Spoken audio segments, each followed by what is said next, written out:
mexicana que fue esclavizada por 5 años en una tintorería en México. El caso de Sundari. Hola, yo soy Claudia, la voz de quienes el silencio les fue arrebatado. Bienvenidos a Los Nuevos. Hoy comparto contigo la historia de Sundari, una joven mexicana que fue esclava moderna maltratada, encadenada y olvidada. Pero esta también es la historia de una sobreviviente que encontró la fuerza para escapar y alzar su voz. Una voz que cambió México.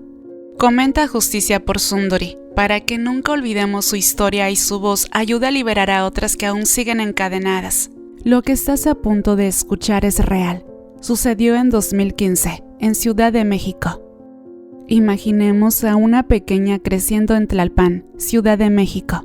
Una pequeña con sueños, con esperanzas, con ganas de vivir. Esa niñita era Sundari, nacida alrededor de 1992. Creció en un hogar marcado por la agresión y los problemas familiares. Su infancia no fue fácil. Desde pequeña aprendió lo que era el dolor, la soledad y la necesidad de sobrevivir en un ambiente hostil. A los 15 años, Sundari comenzó a trabajar por primera vez en una pequeña tintorería llamada Planchaduría Express, ubicada en la calle Izamal, Colonia Lomas de Padierna. La dueña era Leticia Molina Ochoa, madre de una compañera de escuela. Le pagaban 300 pesos semanales por trabajar 9 horas diarias de lunes a sábado. Trabajó allí durante 3 meses y luego se fue. A los 17 años, Sundari tomó una decisión que cambiaría su vida. Se fue de casa. Huyó de la agresión familiar buscando refugio con su novio, creyendo que el amor le daría la estabilidad que nunca tuvo. Pero la relación terminó y Sundari, apenas una adolescente, se encontró sola en las calles de una de las ciudades más grandes del mundo, sin dinero, sin familia, sin un lugar al que volver. Recordó a Leticia Molina Ochoa. La había tratado bien cuando trabajó en la tintorería. Podía confiar en ella. Sundari incluso la llamaba mamá, porque la veía como la familia que le faltaba. Regresó a la tintorería pidiendo trabajo nuevamente. Leticia la recibió de vuelta con los brazos abiertos. Pero esta vez, nada sería como antes. Todo empezó cuando tenía 17 años, estaba en mi adolescencia.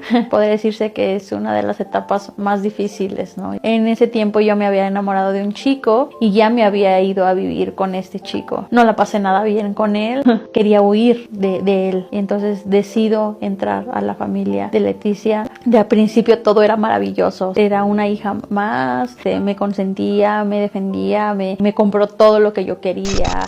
Al principio, Leticia le ofreció el mismo trato, trabajo, comida y un lugar donde dormir. Sundari comenzó a trabajar lavando y planchando ropa, cumpliendo jornadas largas pero soportables. Sin embargo, poco a poco, las cosas comenzaron a cambiar. El trato se volvió más agresivo, los gritos más frecuentes, los golpes una realidad cotidiana. El salario desapareció. Leticia comenzó a acusarla de cosas que no había hecho. Le acusó robar dinero de la casa, de robar objetos. Cada acusación sumaba una nueva deuda imposible de pagar. Como si se tratara de una tienda de raya del México del siglo XIX, la familia comenzó a sumarle una deuda impagable. Le cobraban las camisas que quemaba por el cansancio tras largas jornadas. Le cobraban los alimentos que consumía. Le cobraban el alojamiento. Cada día, la deuda crecía más. Fue creciendo la deuda, los problemas, el agotamiento. Toda mi vida ya era de ella. Recordaría a Sundari. Era como si hubiera construido un muro tan alto que ya no tenía fin. No sabía cómo salir de allí. Cuando Sundari intentó irse, Leticia le decía: ¿A dónde vas a ir? ¿Quién te va a dar trabajo? El aislamiento psicológico era tan efectivo como el físico. Sundari creía que no tenía opciones, que estaba atrapada. Las jornadas se extendieron gradualmente. De 9 horas pasó a 14 horas, luego a 18, finalmente a 20 horas diarias. 20 horas estar de pie, planchando, doblando, lavando, 20 horas respirando vapor, sintiendo el calor sofocante de la plancha, los brazos temblando del cansancio. La cuota de trabajo comenzó en 60 camisas al día, pero pronto escaló a 110. 110 prendas que tenía que planchar cada día, sin importar su estado físico, sin importar el dolor. Si no cumplía, venía el castigo. Los responsables la golpeaban con palos, con varillas de fierro, con mecates, golpes en la cabeza que le abrían la piel, moretones en la espalda, en los brazos, en las piernas. Su cuerpo se llenó de heridas que nunca llegaban a sanar porque los golpes continuaban. Tomaban la plancha que Sundari usaba para trabajar y la presionaban contra su piel. Quemaduras en la espalda, quemaduras en el cuello, en la cabeza. Usaban alicates y herramientas para lastimarla en lugares donde las heridas no se veían. Tantos eran los maltratos que sus heridas no alcanzaban a cicatrizar y manchaba las camisas de los clientes. Tenía tantas heridas, herida sobre herida. Mi cabeza me la abrían a cada rato, declaró Sundari ante las autoridades. Un palo en especial donde todo el tiempo me golpeaba. El bastón tenía picos y los mismos picos me los enterraban en donde fuera cara, cabeza, mano, donde sea. La sangre salía disparada y entonces golpes tras golpes, donde no podía pedir ayuda, donde nadie me ayudaba. Yo creo que sí habían pasado alrededor de 4 a 5 meses, si no es que más, sin que yo pudiera bañar. La encerraban sin comida ni agua. A veces hasta 5 días enteros sin una gota de agua, sin un bocado de comida. El estómago rugiendo, la sed insoportable. Sundari llegó a masticar envolturas de plástico para engañar al estómago. Para mitigar la sed, bebía el agua de la plancha, agua sucia y tibia. Dormía apenas 4 horas al día, cuando le permitían dormir. Pero había días que no podía dormir nada. Leticia la obligaba a mantenerse despierta para seguir trabajando. El maltrato psicológico era igual de devastador. Leticia le decía constantemente: no sirves para nada, nadie te va a querer, tu madre no te busca. Cada palabra era un puñal dirigido al alma. Sundari vivía encerrada en una habitación de apenas 4 metros cuadrados detrás del mostrador de la tintorería. Los clientes que llegaban no podían verla. Se escondía detrás de las pilas de ropa. No hacía ruido. Gritar o pedir ayuda era castigado con severas palizas. En noviembre de 2014, Sundari intentó escapar, pero Leticia la encontró. Y fue entonces cuando vino el castigo más cruel: la cadena. La familia realizó una fiesta para celebrar el futuro nacimiento de un nieto. Leticia llamó a Sundari y le dijo que tenía preparada una sorpresa para ella. Sorpresa que resultó ser una cadena gruesa que le colocaron alrededor del cuello. Me puso la cadena en el cuello durante todo ese día, todo el tiempo. Día y noche amanecía y dormía con la cadena, recordó Sundari. Durante los últimos 2 años del cautiverio, Sundari vivió encadenada, una cadena alrededor de su cintura y en ocasiones alrededor del cuello, atada a una varilla en el techo. La cadena solo le permitía moverse entre una cama y la tabla de plancha. Eso era su universo: 4 metros, una cama, una tabla, una cadena. Cuando fue liberada el 22 de abril de 2015, los médicos forenses de la Procuraduría General de Justicia del Distrito Federal quedaron impactados. El reporte médico reveló más de 600 lesiones, 600 marcas de maltrato, cicatrices en cada parte del cuerpo. Pero lo más devastador fue el diagnóstico interno. Aunque Sundari estaba por cumplir 23 años, sus órganos vitales mostraban el desgaste de una persona de 81 años. Sus riñones no funcionaban correctamente.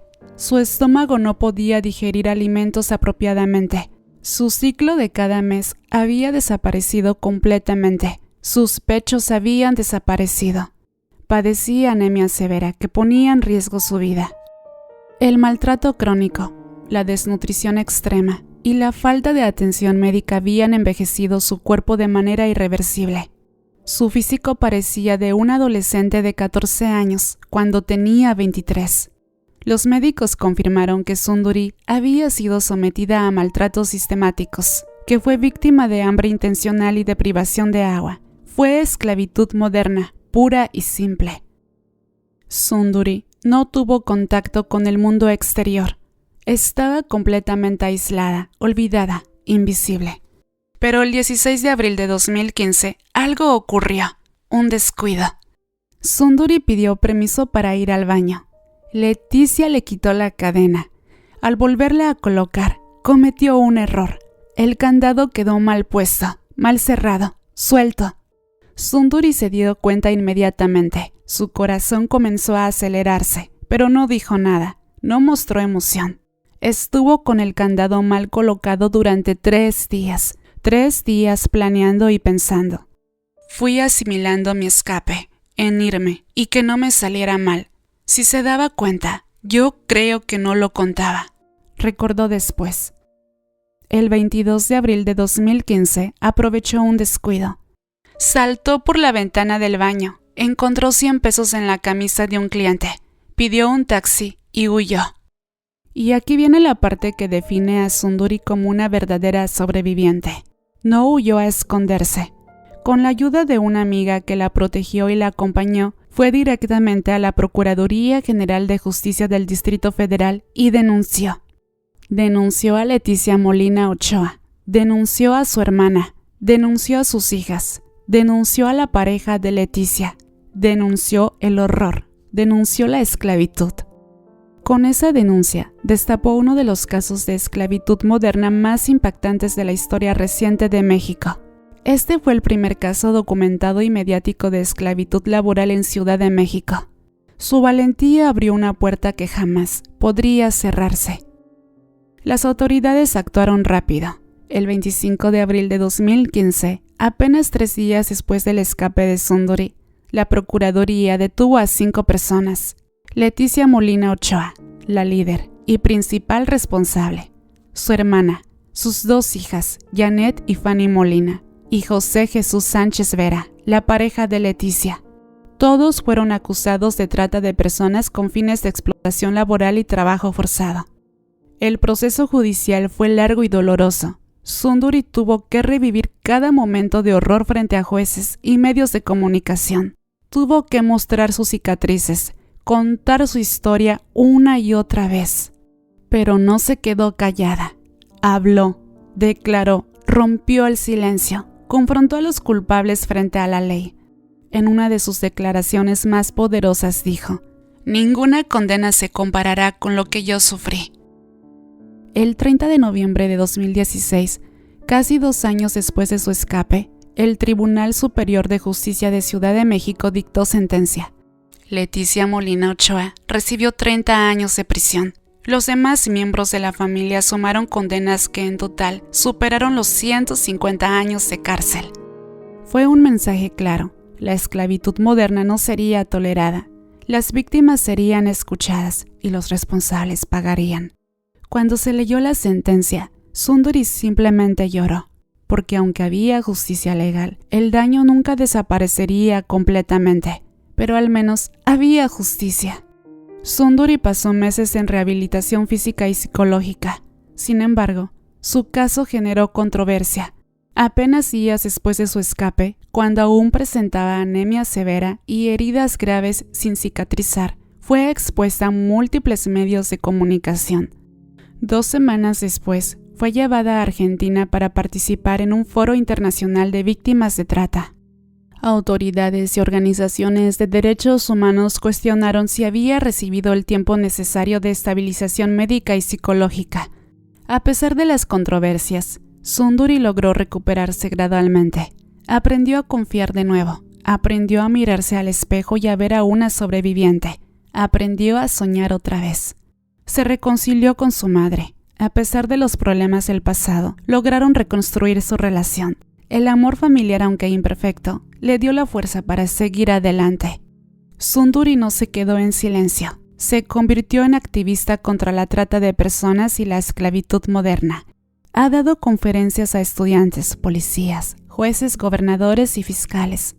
De alguna forma me ayuda como terapia, contar una y otra vez mi historia. Sí, es difícil revivir todo el trauma, pero te ayuda psicológicamente a desahogarte. explicó. En 2015, apenas meses después de su escape, conoció al Papa Francisco en el Vaticano como parte de la campaña Hoja en Blanco, que alerta sobre la trata de personas. El Papa la felicitó y le dijo que se sentía orgulloso de su valentía.